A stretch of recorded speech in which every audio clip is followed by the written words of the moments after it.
2 Samuel chapter 12. And the Lord sent Nathan unto David, and he came unto him, and said unto him, There were 2 men in one city, the one rich, and the other poor. The rich man had exceeding many flocks and herds. But the poor man had nothing, save one little ewe lamb, which he had brought and nourished up.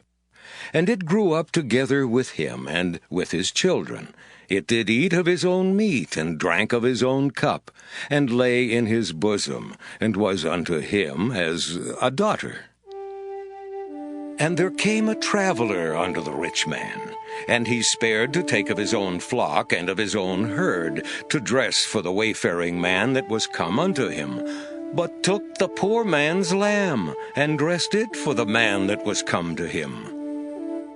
And David's anger was greatly kindled against the man, and he said to Nathan, As the Lord liveth, the man that hath done this thing shall surely die. And he shall restore the lamb fourfold, because he did this thing, and because he had no pity. And Nathan said to David, Thou art the man. Thus saith the Lord God of Israel, I anointed thee king over Israel, and I delivered thee out of the hand of Saul. And I gave thee thy master's house, and thy master's wives into thy bosom, and gave thee the house of Israel and of Judah. And if that had been too little, I would moreover have given unto thee such and such things. Wherefore hast thou despised the commandment of the Lord to do evil in his sight? Thou hast killed Uriah the Hittite with the sword, and hast taken his wife to be thy wife, and hast slain him with the sword of the children of Ammon. Now therefore the sword shall never depart from thine house, because thou hast despised me, and hast taken the wife of Uriah the Hittite to be thy wife. Thus saith the Lord, Behold, I will raise up evil against thee out of thine own house, and I will take thy wives before thine eyes, and give them unto thy neighbor, and he shall lie with thy wives in the sight of this sun. For thou didst it secretly, but I will do this thing before all Israel, and before the sun. And David said unto Nathan, I have sinned against the Lord. And Nathan said unto David, The Lord also hath put away thy sin. Thou shalt not die. Howbeit, because by this deed thou hast given great occasion to the enemies of the Lord to blaspheme, the child also that is born unto thee shall surely die. And Nathan departed unto his house. And the Lord struck the child that Uriah's wife bare unto David, and it was very sick. David therefore besought God for the child, and David fasted and went in and lay all night upon the earth. And the elders of his house arose and went to him to raise him up from the earth, but he would not, neither did he eat bread with them. And it came to pass on the 7th day that the child died. And the servants of David feared to tell him that the child was dead, for they said, Behold, while the child was yet alive, we spake unto him, and he would not hearken unto our voice. How will he then vex himself, if we tell him that the child is dead? But when David saw that his servants whispered, David perceived that the child was dead. Therefore David said unto his servants, Is the child dead? And they said, He is dead. Then David arose from the earth, and washed, and anointed himself, and changed his apparel, and came into the house of the Lord, and worshipped. Then he came to his own house, and when he required, they set bread before him, and he did eat. Then said his servants unto him, What thing is this that thou hast done? Thou didst fast and weep for the child while it was alive, but when the child was dead, thou didst rise and eat bread. And he said, While the child was yet alive, I fasted and wept, for I said, Who can tell whether God will be gracious to me, that the child may live? But now he is dead. Wherefore should I fast? Can I bring him back again? I shall go to him, but he shall not return to me. And David comforted Bathsheba his wife, and went in unto her, and lay with her. And she bare a son, and called his name Solomon, and the Lord loved him. And he sent by the hand of Nathan the prophet, and he called his name Jedediah, because of the Lord. And Joab fought against Rabbah of the children of Ammon, and took the royal city. And Joab sent messengers to David, and said, I have fought against Rabbah, and have taken the city of waters. Now therefore gather the rest of the people together, and encamp against the city, and take it, lest I take the city, and it be called after my name. And David gathered all the people together, and went to Rabbah, and fought against it, and took it. And he took their king's crown from off his head, the weight whereof was a talent of gold with the precious stones. And it was set on David's head, and he brought forth the spoil of the city in great abundance. And he brought forth the people that were therein, and put them under saws, and under harrows of iron, and under axes of iron, and made them pass through the brickkiln. And thus did he unto all the cities of the children of Ammon. So David and all the people returned unto Jerusalem. 2 Samuel chapter 13. And it came to pass after this that Absalom the son of David had a fair sister, whose name was Tamar. And Amnon the son of David loved her. And Amnon was so vexed that he fell sick for his sister Tamar, for she was a virgin, and Amnon thought it hard for him to do anything to her.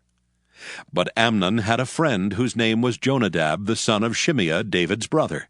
And Jonadab was a very subtle man. And he said unto him, Why art thou, being the king's son, lean from day to day? Wilt thou not tell me? And Amnon said unto him, I love Tamar, my brother Absalom's sister. And Jonadab said unto him, Lay thee down on thy bed, and make thyself sick.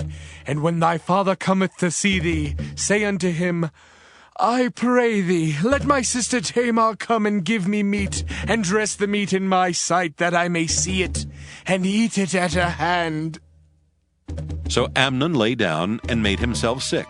And when the king was come to see him, Amnon said unto the king, I pray thee, let Tamar my sister come and make me a couple of cakes in my sight, that I may eat at her hand. Then David sent home to Tamar, saying, Go now to thy brother Amnon's house, and dress him meat. So Tamar went to her brother Amnon's house, and he was laid down. And she took flour, and kneaded it, and made cakes in his sight, and did bake the cakes. And she took a pan, and poured them out before him, but he refused to eat. And Amnon said, Have out all the men from me. And they went out every man from him. And Amnon said unto Tamar, Bring the meat into the chamber, that I may eat of thine hand. And Tamar took the cakes which she had made, and brought them into the chamber to Amnon her brother. And when she had brought them unto him to eat, he took hold of her, and said unto her, Come, lie with me, my sister. And she answered him, Nay, my brother, do not force me, for no such thing ought to be done in Israel. Do not thou this folly. And I, whither shall I cause my shame to go? And as for thee, thou shalt be as one of the fools in Israel. Now therefore, I pray thee, speak unto the king, for he will not withhold me from thee. Howbeit he would not hearken unto her voice, but being stronger than she, forced her, and lay with her. Then Amnon hated her exceedingly, so that the hatred wherewith he hated her was greater than the love wherewith he had loved her. And Amnon said unto her, Arise, be gone. And she said unto him, There is no cause. This evil in sending me away is greater than the other that thou didst unto me. But he would not hearken unto her. Then he called his servant that ministered unto him, and said, Put now this woman out from me, and bolt the door after her. And she had a garment of divers colors upon her, for with such robes were the king's daughters that were virgins apparel. Then his servant brought her out, and bolted the door after her. And Tamar put ashes on her head, and rent her garment of divers colors that was on her, and laid her hand on her head, and went on crying. And Absalom her brother said unto her, Hath Amnon thy brother been with thee? But hold now thy peace, my sister. He is thy brother. Regard not this thing. So Tamar remained desolate in her brother Absalom's house. But when King David heard of all these things, he was very wroth. And Absalom spake unto his brother Amnon neither good nor bad, for Absalom hated Amnon, because he had forced his sister Tamar. And it came to pass after 2 full years that Absalom had sheep shearers in Baal Hazor, which is beside Ephraim, and Absalom invited all the king's sons. And Absalom came to the king and said, Behold now, thy servant hath sheep shearers. Let the king, I beseech thee, and his servant go with thy servant. And the king said to Absalom, Nay, my son, let us not all now go, lest we be chargeable unto thee. And he pressed him. Howbeit he would not go, but blessed him. Then said Absalom, If not, I pray thee, let my brother Amnon go with us. And the king said unto him, Why should he go with thee? But Absalom pressed him, that he let Amnon and all the king's sons go with him. Now Absalom had commanded his servants, saying, Mark ye, now when Amnon's heart is merry with wine, and when I say unto you, Smite Amnon, then kill him. Fear not, have I not commanded you? Be courageous, and be valiant. And the servants of Absalom did unto Amnon as Absalom had commanded. Then all the king's sons arose, and every man gat him up upon his mule and fled. And it came to pass, while they were in the way, that tidings came to David, saying, Absalom has slain all the king's sons, and there's not one of them left. Then the king arose and tare his garments and lay on the earth. And all his servants stood by with their clothes rent. And Jonadab the son of Shimeah, David's brother, answered and said, Let not my lord suppose that they have slain all the young men, the king's sons. For Amnon only is dead. For by the appointment of Absalom, this hath been determined from the day that he forced his sister Tamar. Now therefore, let not my lord the king take the thing to his heart, to think that all the king's sons are dead, for Amnon only is dead. But Absalom fled, and the young man that kept the watch lifted up his eyes and looked, and behold, there came much people by the way of the hillside behind him. And Jonadab said unto the king, Behold, the king's sons come. As thy servant said, so it is. And it came to pass, as soon as he had made an end of speaking, that behold, the king's sons came and lifted up their voice and wept. And the king also and all his servants wept very sore. But Absalom fled and went to Talmai the son of Ammihud, king of Geshur. And David mourned for his son every day. So Absalom fled and went to Geshur, and was there 3 years. And the soul of King David longed to go forth unto Absalom, for he was comforted concerning Amnon, seeing he was dead.